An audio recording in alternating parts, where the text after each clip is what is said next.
Stonehenge. This huge man-made circle of standing stones is located on England's Salisbury plain in Wiltshire. Built by our ancestors thousands of years ago, it's one of the world's most famous prehistoric monuments, and one of its biggest mysteries too. Who built Stonehenge? What is the age of these stones? From where did they took the stones? How did they manage to move them? And what was the purpose of this construction? Stay tuned to find the answers to these questions and many more interesting facts about Stonehenge.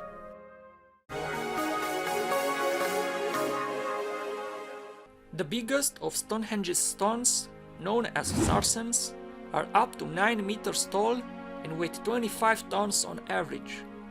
These stones were sourced locally from West Woods, approximately 25 kilometers to the north. Here, naturally occurring sarsen can still be found, and although none are today as big as those recorded from Stonehenge, it was probably from here that they were originally dug out of the ground. Smaller stones, referred to as bluestones, because they have a bluish tinge when wet or freshly broken, weigh up to 4 tons and come from several different sites in Western Wales, having been transported as far as 225 kilometers. It's unknown how people in antiquity moved them that far. Recent experiments show that it's possible for a 1-ton stone to be moved by a dozen people on a wooden trackway, but whether this technique was actually used by the ancient builders is uncertain. Stonehenge evolved in several construction phases, spanning at least 1,500 years. The oldest discoveries near Stonehenge were 4 or 5 large Mesolithic pits dating to around 8000 BC. These held pine posts which were in an east-west alignment, which may have had ritual significance. The oldest part of the Stonehenge monument was built during the period from 3000 to 2935 BC. It consists of a circular enclosure that is more than 100 meters in diameter, enclosing 56 pits called the Aubrey Holes, named after John Aubrey, who identified them in 1666. These holes, it is thought, were either originally filled with upright bluestones or upright wooden beams. If it was bluestones which filled the Aubrey holes, it involved quite a bit of effort, as each weighed between 2 and 4 tons and were mined from the Presley Hills, about 240 kilometers away in Wales. The second phase of work at Stonehenge occurred approximately from 2640 to 2480 BC and involved the setting up of upright wooden posts, possibly of a roofed structure in the center of the henge, as well as more upright posts near the northeast and southeastern entrances. Surprisingly, it is also during this second phase at Stonehenge that it was used for burial. At least 25 of the Aubrey holes were emptied and reused to hold cremation burials, and another 30 cremation burial pits were dug into the ditch of the henge and in the eastern portion within the henge enclosure. The third stage of modification came between 2470 and 2280 BC, with the construction of the avenue, the recutting of the main enclosure ditch, and the reorganization of the entrance stones.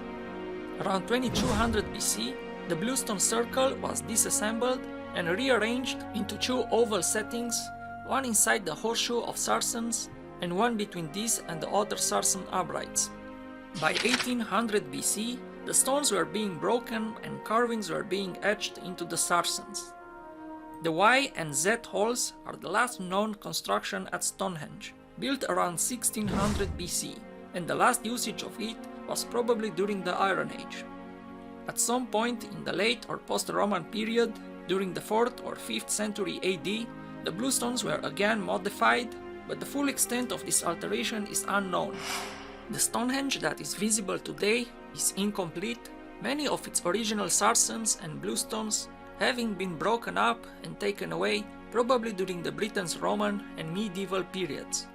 The ground between the monument also has been severely disturbed, not only by the removal of the stones, but also by digging to various degrees and ends since the 16th century. Stonehenge has been the subject of many theories about its origin, ranging from archeology, to explanations from mythology or paranormal. Many historians have been influenced in their explanations by supernatural folktales. Henry of Huntingdon was the first to write about Stonehenge around 1130, and later Geoffrey of Monmouth was the first to make fanciful associations with Merlin. According to Geoffrey, Merlin, using magic, took the stones from its original place in Ireland to serve as a burial place for the princes of Great Britain. In 1655, the architect John Webb claimed that Stonehenge was a Roman temple dedicated to Caelus, the Latin name given to the Greek god of the heavens, Uranus. Subsequent commentators claimed that it was the Danes who raised it. Until the end of the 19th century, the settlement was assigned to the Saxons or other relatively recent societies. The first academic effort to research and understand the monument was made around 1640 by John Aubrey. He declared Stonehenge the work of the Druids. Aubrey contributed to the first drawings with measurements of the settlement, which allowed a broader analysis of form and significance. Starting from this, he was able to demonstrate the astronomical or calendar role that the placement of stones could have had. During the 18th century, it was observed for the first time that the sunrise of the midsummer solstice is exactly framed by the end of the horseshoe of trilithons at the interior of the monument, and exactly opposite that point, at the center of the bend of the horseshoe, at the midwinter sunset, the sun is aligned. These dates, the longest and the shortest days of the year, are the turning point of two great seasonal episodes of the annual calendar. The architect John Wood was the first to make a truly accurate survey of the Stonehenge in 1740. Wood's plan was made before the collapse of the southwest Trilithon, which fell in 1797 and was restored in 1958. Also, Stone 22 fell during a fierce storm on the 31st of December 1900. William Gowland oversaw the first major restoration of the monument in 1901, which involved the straightening and concrete setting of sarsen stone number 56, which was in danger of falling. In straightening the stone, he moved it about half a meter from its original position. About half of Stonehenge, mostly on its eastern side, was excavated in the 20th century by the archaeologists William Hawley in 1919 to 1926 and Richard Atkinson in 1950 to 1978. In 1958, the stones were restored again when 3 of the standing sarsens were re-erected and set in concrete bases. The last restoration was carried out in 1963 after Stone 23 of the Sarsen Circle fell over. It was again re-erected and the opportunity was taken to concrete 3 more stones.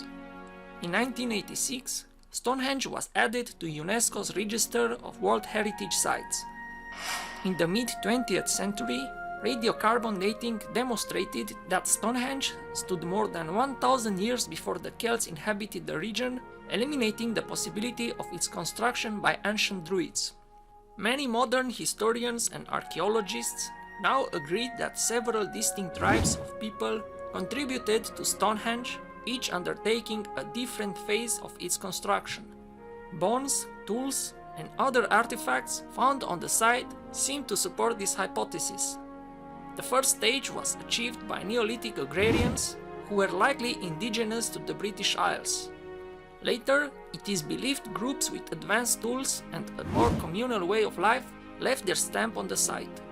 Some have suggested that they were immigrants from the European continent, but many scientists think they were native Britons descended from the original builders.